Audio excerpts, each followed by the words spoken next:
15 मार्च 2019 रात के 2:47। हिंद महासागर के ऊपर, धरती से सैकड़ों किलोमीटर ऊपर, भारत का एक अत्याधुनिक मिलिट्री सैटेलाइट चुपचाप अपनी कक्षा में घूम रहा था। अचानक एक इनक्रिप्टेड कमांड अपलोड होती है। सैटेलाइट का एंगल बदलता है, फोकस लॉक होता है। पाकिस्तान अधिकृत कश्मीर के एक बर्फीले पहाड़ी इलाके पर।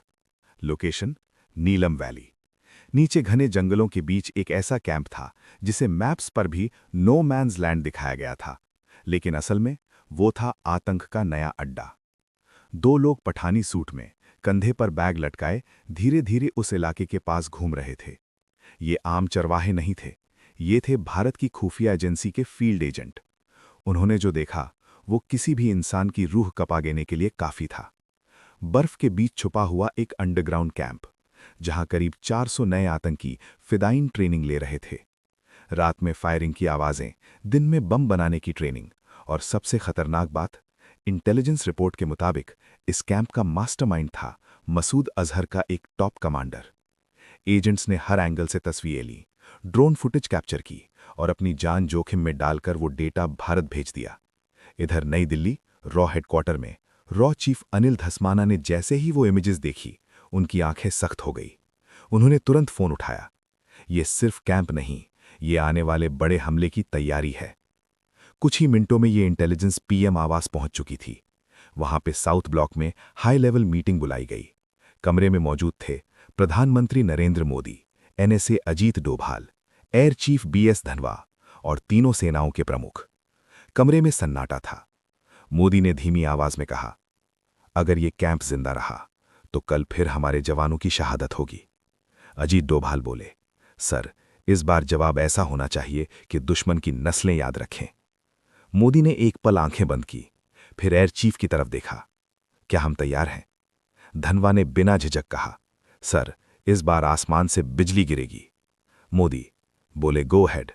और उसी पल भारत के इतिहास का सबसे गुप्त ऑपरेशन शुरू हुआ, ऑपरेशन त्रिनेत्र। इधर ग्वालियर एयरबेस में सीक्रेट एक्टिविटी शुरू हुई।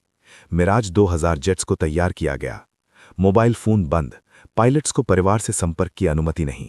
हथियार थे स्पाइस 2000 प्रिसिजन बम, जो छत चीरकर अंदर फटते हैं ताकि बाहर ढांचा खड़ा रहे लेकिन अंदर सब खत्म। साथ ही देश भर में फर्जी एयर एक्सरसाइज शुरू कर दी गई ताकि दुश्मन को लगे सब सामान्य है। यह था साइकोलॉजिकल वॉरफेयर। 22 मार्च 2019 रात 3:10। मौसम खराब, बादल घने। वॉर रूम में सबकी नजर रडार स्क्रीन पर थी। कमांड आई, टेक ऑफ। पहले कुछ जेट्स दक्षिण की तरफ उड़ाए गए ताकि पाकिस्तान का ध्यान वहां अटक जाए, और उसी समय मेन स्ट्राइक पैकेज पहाड़ों की आड़ में लो एल्टीट्यूड पर नीलम वैली की ओर बढ़ा। टेरेन मास्किंग, रडार उन्हें पकड़ ही नहीं पा रहे थे। समय था सुबह का 3:42। टारगेट लॉक हुआ और फिर आवाज आई, टारगेट कंफर्म्ड। 5 स्पाइस 2000 बम रिलीज किए गए। 1, 2, 3, 4, 5। पूरी घाटी में भयंकर धमाके गूंजे। जो आतंकी कल भारत पर हमला करने का सपना देख रहे थे, वो उसी रात मलबे में दफन हो गए। पायलट्स का कोड वर्ड आया, त्रिनेत्र पूर्ण। अगली सुबह पाकिस्तान में हड़कंप, कैंप पूरी तरह तबाह, सैकड़ों आतंकी खत्म। दुनिया भर की मीडिया में headline, India strikes deep inside enemy territory. जवाबी कार्रवाई। अगले दिन पाकिस्तान ने F-16 जेट्स भेजे, लेकिन भारतीय वायुसेना तैयार थी। श्रीनगर एयरबेस से उड़ान भरी वीर पायलट अभिनंदन वर्धमान ने। पुराना MiG-21, सामने आधुनिक F-16, लेकिन हौसला मशीन से बड़ा होता है। उन्होंने दुश्मन का पीछा किया। R-33 missile lock, fire. दुश्मन का जेट आग के गोले में बदल गया, लेकिन पीछा करते करते अभिनंदन LOC पार कर गए और उनका जेट भी हिट हो गया। वे पैराशूट से उतरे और दुश्मन की जमीन पर घिर गए। पूछताछ हुई, पर उनका जवाब सिर्फ एक था, I am not suppose to tell you that.